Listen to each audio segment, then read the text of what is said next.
if you're driving through eastern Washington, you've got to realize the scenery is not going to change that much. The road's pretty much straight, very few corners. It has a tendency to mesmerize people when put over the sleep.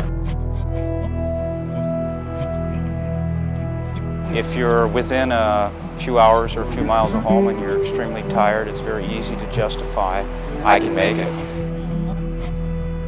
It's kind of strange. People think that most of the accidents are caused by drunk drivers, but out here it's caused because you're trying to go a little farther than you should and you fall asleep driving down the road. Yeah, it's really silly. I've thought a lot about it. Why I just didn't pull over. Why I don't just pull over when I'm drowsy. People think, oh, you know, it's just 10 more miles or it's just another half hour. I can make it. Despite the fact that you know you are dog tired. Yeah, I can see why people don't stop. I can see why I didn't.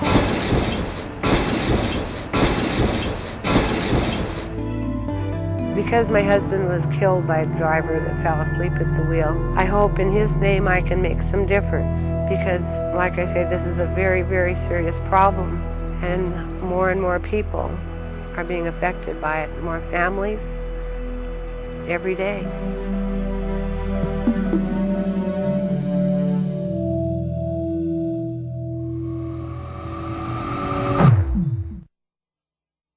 Drowsy driving is a very serious and very common problem in our society.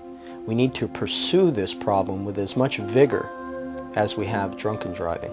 We know that approximately 50% of our fatal injury car crashes every year are alcohol and/or drug related. So something else must be causing these other 50%, and fatigue is likely a very big factor in these other car crashes. The particular area that I supervise is Adams and Lincoln County, which is basically rural wheat country, and the vast majority of our collisions down here on the interstate involve people that are falling asleep. A carload of young people were traveling on Interstate 90 near Ellensburg in the middle of July, and the driver fell asleep. He'd been up the night before partying, and the next afternoon was traveling cross-state with his friends, and just dozed off, went off the road and rolled it over. It was a very sad accident because there's no gross negligence. The driver just fell asleep, and the worst part was that the passenger did not have a seatbelt on and was ejected and killed. And it's very sad when a simple buckle would have taken care of the problem. We're at milepost 206 eastbound on I-90. We had a one-car driver-causing fatality out here where the driver actually was coming eastbound, came around the corner, and you can see the marks that I painted on the road to indicate where the tires went off the road. She was off the road for about 300 feet before she realized it.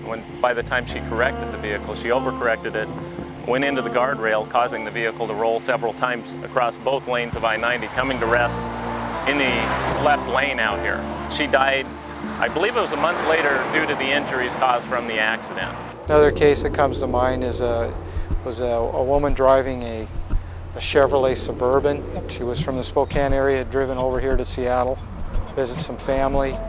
Got an early start the next morning, had 6 children. She dozed off, fell asleep, and just straightened the curve out and drove into a major irrigation ditch. She was able to get out of the vehicle, and 3 of the children, but 3 of them drowned. And that was directly attributable to fatigue. That's probably the most tragic collision we had. Well, it was a summer night about 3 years ago, and my husband and I had been in Seattle, and I knew I was tired on this particular night. It was late, midnight, 1 o'clock, and we headed home. I don't remember much. All I remember is the steering wheel being jerked in my hands, and I woke up to find that my husband had grabbed the wheel because I had dozed off. I feel like he probably saved us from a fatal crash. Most people think they can make it this extra 5 miles. That's when they fall asleep. Or they may not be asleep, but they go into what they call a hypnotic state. There is a problem, I feel, in a particular area like this where you've got a lot of flat wheat country where people kind of get themselves into a hypnotic trance and actually forget where they're going and what they're doing, and the next thing they know they're off the road and in the ditch. When a person gets into this state, is they have a tendency to either overreact to situations that are not dangerous, or not react to a situation that is dangerous. These are symptoms that, unfortunately, if the driver's dead, we're left to try to figure out as reconstructionists. The exact role of fatigue in crashes is difficult to pinpoint, hotly debated, and underreported. Drowsy driving has certainly hit the forefront in the last decade. It's a very underreported type of accident in the fact that most people without anonymity will not admit that they fell asleep at the wheel. In the case of alcohol or drug impaired driving, there's a lot of physical evidence we can collect. We can do breath tests for alcohol, we can do tests of blood samples for the presence of a variety of drugs and for alcohol. But in the case of somebody who's impaired through drowsy driving or fatigue, there's really no test we can do to show that. So in car crashes where there's no evidence of an impairment of the driver through other factors like drug or alcohol use, the only evidence you have is the victim's recounting of what he believes contributed to the accident, which may or may not include an appreciation of whether they were fatigued or not. I have driven quite a bit in my lifetime when I'm drowsy, and I don't know, I guess you feel stupid or, that you're somehow inadequate to, to do something as easy as drive home for an hour that you have to pull over and sleep. Fatigue as a causation factor is generally overlooked in the collision analysis. It's difficult to determine. There's no set pattern from our investigative standpoint. It's based on the activity of the individuals involved. We live a lot more hectic lifestyle, there's no doubt about it. Most families are double income. The husband and the wife both work. They're both sharing the duties at home. They raise children, pretty much burning from both ends. On May 10th, 1994, I woke up at my normal time of 5:15. Wayne was driving between Redmond and Falls City, and that was part of his route. And I noticed they have traffic reports every 15 minutes in the morning at that time. Big problems this morning. Only one major blocking problem in the outlying areas that we know of, and that is on the Redmond-Falls City Highway. He did everything right. He was almost off the side of the road, except there was no side to the road. There is a head-on collision. One of the cars completely destroyed, the other one destroyed and tossed off into the ditch, so I'd look for alternatives. He was almost in the ditch when he was hit by a driver that fell asleep at the wheel and killed my husband instantly.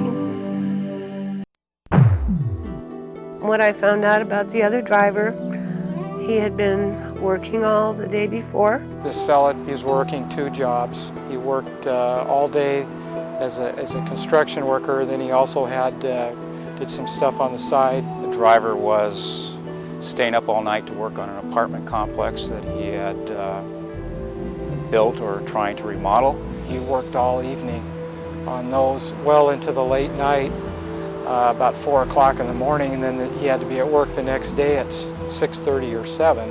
So that doesn't leave much time for sleep. He was coming back into the city to get ready for his daytime job, and he fell asleep and crossed the center line and killed a gentleman going the opposite direction. The person that killed my husband only received a $250 negligent driving ticket and did not even have to show up in court to hear the letter I'd written. Enforcing lack of sleep it's a real tough proposition for the trooper.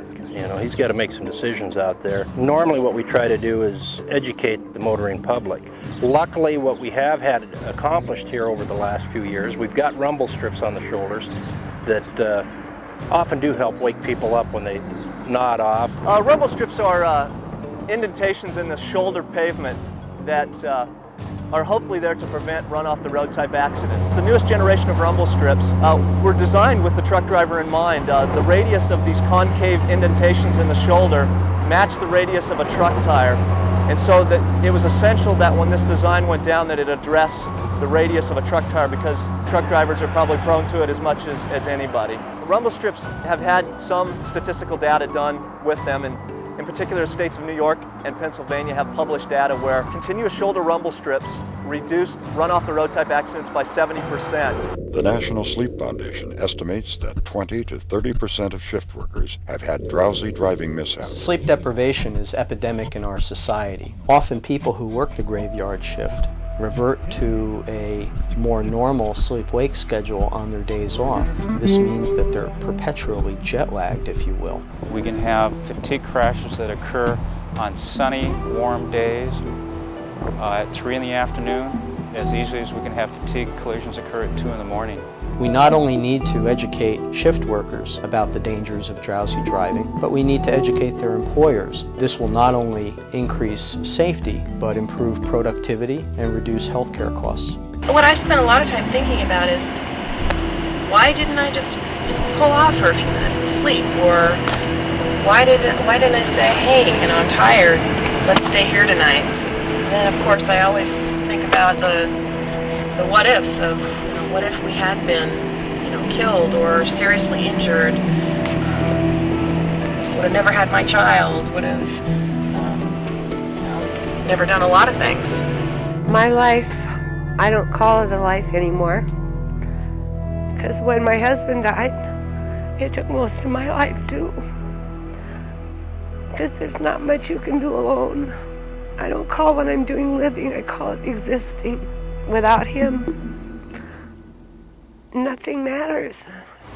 It's scary to think that I can be the cause of something horrible happening to them, or something horrible happening to all of us.